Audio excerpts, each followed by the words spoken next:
बिस्मिल्लाहिर्रहमानिर्रहीम। ये जो चैप्टर 16 का टेस्ट है MCQs का, इसको जल्दी से सॉल्व करते हैं। खामोश। इन NPN transistor the base is PNP। PNP में बेस क्या होगी? एन टाइप होगी, ठीक है ना? यही इसका आंसर है। सेकेंड में कहता है frequency of electromagnetic wave having period of 1 nano second. Time period 1 nano second है।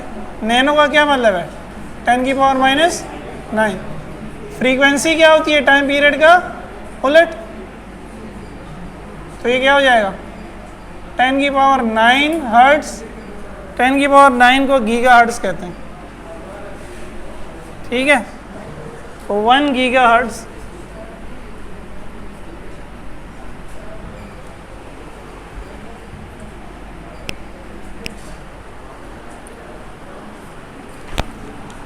नजर आ रहा है?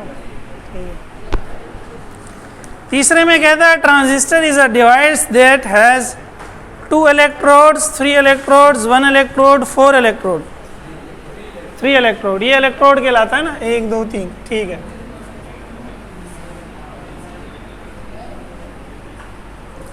फोर में है which region of the transistor has the least amount of doped material. सबसे कम डॉपिंग किस में होती थी? Base, junction, collector, emitter. यहाँ बल्ब नहीं है, लगा दो।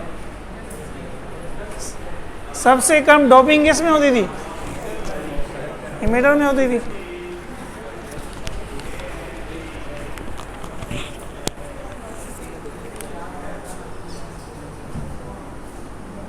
बेस में होती थी यार।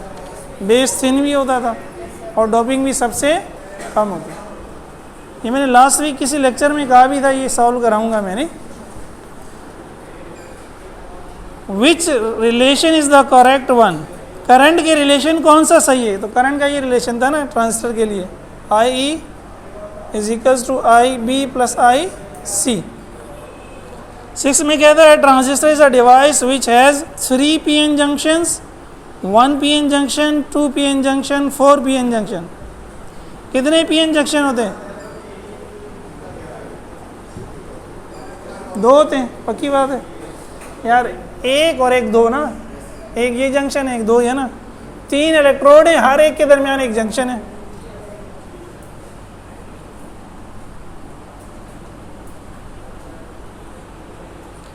A transistor is used as an amplifier. A 0.1 volt input produces 1 milliampere collector current. The output load resistor is a value of 5. The output voltage V किसके बराबर है? ये हमने किया था पूरा, मैंने सॉल्व कराया था, बल्कि लिखवाया भी था। करंट है 1 मिली, रेजिस्टर है 5 किलो, तो ये क्या बन जाएगा? 5 वोल्ट।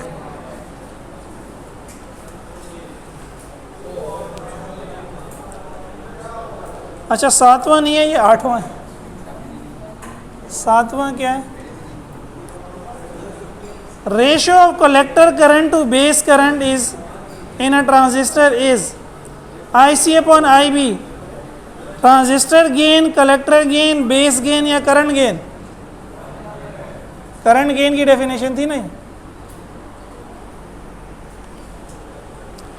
9 में कहता है which one of the following in transistor is heavily dope. Heavily dope कौन सा था? Base, collector, emitter? एमिटर था, सही।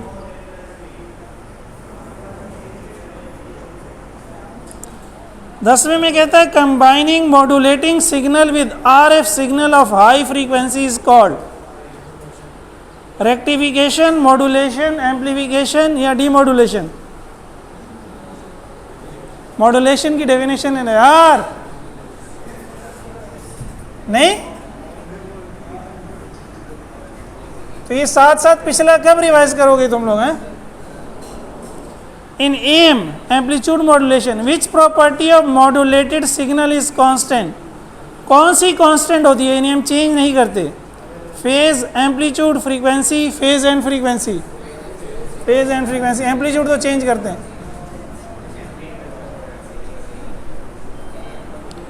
इन FM modulation frequency of the modulated carrier is lowest.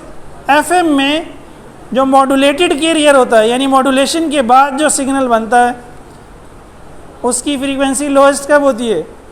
Peak के लिए, ट्रफ के लिए, ज़ीरो के लिए या एनी पॉइंट के लिए। जहाँ उसकी एम्पलीट्यूड कम होगा वहाँ एम्पलीट्यूड कम कहाँ होगा? पूरी यार मैंने इतनी अच्छी वीडियो दिखाई थी। पीक पे फ्रीक्वेंसी ज़्यादा होगी, ट्रफ पे फ्रीक्वेंसी कम होगी, सबसे कम। तेरह में कहता है modulation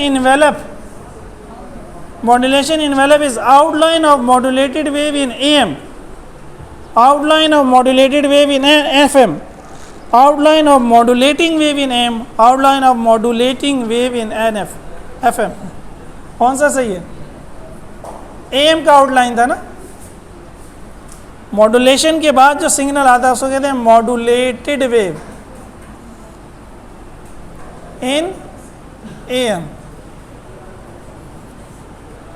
modulation is combining a dash frequency information signal with a dash frequency RF। Modulation में हम करते हैं क्या है? इंफॉर्मेशन सिग्नल की फ्रीक्वेंसी लो होती है और RF सिग्नल की फ्रीक्वेंसी हाई होती है। तो पहले ब्लैंक में लो, दूसरे में high. In an FM transmission frequency is varied 300 above and below centre frequency.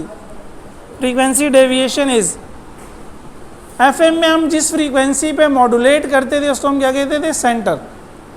और उसके ऊपर नीचे जो वेरिएशन है वो 300 हर्ट्ज है, इसी को हम कहते हैं फ्रीक्वेंसी डेविएशन। फ्रीक्वेंसी आप जितना वेरी करते हैं इसी को क्या कहते हैं? Frequency deviation. ठीक है, ये टेस्ट निकाल के देखना दोबारा। चैप्टर 16 पहले पढ़ लेना थोड़ा सा। अब हम 18 स्टार्ट करते हैं।